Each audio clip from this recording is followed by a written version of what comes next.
సంగారెడ్డి జిల్లా సదాశివపేట పట్టణంలో మన్నే సంఘం సమావేశం నిర్వహించారు. ఈ సమావేశంలో పలువురు మాట్లాడుతూ మన్నే సంఘాన్ని బలోపేతం చేస్తూ సంఘాన్ని వృద్ధి చేసుకోవాలని తెలిపారు. సంగారెడ్డి టౌన్ అధ్యక్షులు మన్నే పాపారావు, వాడ్పల్లి మండల అధ్యక్షులు మన్నే సాయి కుమార్లకు సన్మానం చేయడం జరిగింది. అలాగే సదాశివపేట మండల నూతన కమిటీని ఎన్నుకోవడం జరిగింది. రెస్పాన్సిబుల్ లేదు, ఏదన్నా పని చెప్పడం మనం చెప్పినా కానీ వాళ్ళు చేయడం అనేది చాలా ఇబ్బందికరపడుతుంది.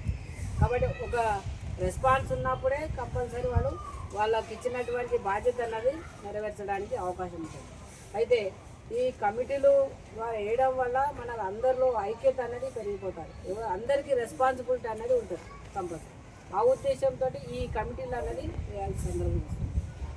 అయితే ఇంకా ఏమవుతుందంటే ఈ మన జిల్లాలో కాదు, ఇంకా పక్క చదువుకున్న వాళ్ళు చదువుకోలేని ఏమవుతుందంటే 1% కదా అని పెద్ద టాపిక్ అవుతుంది.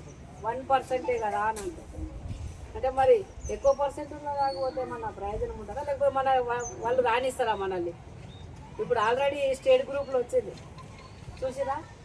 ఈ సమావేశానికి వచ్చేసినటువంటి అందరికీ పేరు పేరున ప్రత్యేక కృతజ్ఞతలు, శుభాకాంక్షలు తెలియజేస్తూ ఈరోజు అది అసలు మనకు 4-5 ఊర్లు ఉన్నాయి. కాకపోతే కొందరు పని ఉండవచ్చు. ఈరోజు సండే అనేసరికి ఏ పని ఉన్నా పెట్టుకుంటారు కాబట్టి ఒక పెద్ద పూరం తప్ప మిగతా వాళ్ళు అందరూ వచ్చారు అనుకుంటున్నాం. వాళ్ళకు కూడా మనం ఇక్కడ ఏం జరిగిందో ఇంటిమేషన్ ఇస్తే బాగుంటుంది తర్వాతనైనా.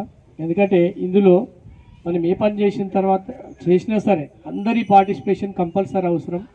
వాళ్ళు రాకపోతే ఏంది అనేది ఒక్కటి కాదు. ఎందుకంటే ఒక్కరిని కూడా వదిలిపెట్టద్దు. ఎందుకంటే మనం అనుకున్నాం ఈడ మన కులం అనే కంటే మన బంధువులు అనుకుంటున్నాం. బంధువులు అని అంటే వదిలిపెట్టాం కాబట్టి ఎవరిని కూడా వదిలిపెట్టకూడదు. తర్వాత అయినా నెక్స్ట్ జరిగే కార్యక్రమానికైనా మదింలాడైనా సరే ఫస్ట్ కొద్ది రోజులు అందరికీ అవగాహన. ఇప్పుడు బుధయ్య సార్ వీళ్ళు అన్నట్టు ఈరోజు సదాశివపేటలో మరి మండల కమిటీని ఏర్పాటు చేసి ఒక్కొక్కరికి పేరు పేరున మరి అందరూ సహకరించి పిలిచి అనుకుంటే మరియు రాష్ట్రంలో మన నాయకులని అందరికీ నా యొక్క ధన్యవాదాలు. ఈ సమావేశం ఎందుకోసం అని అంటే మన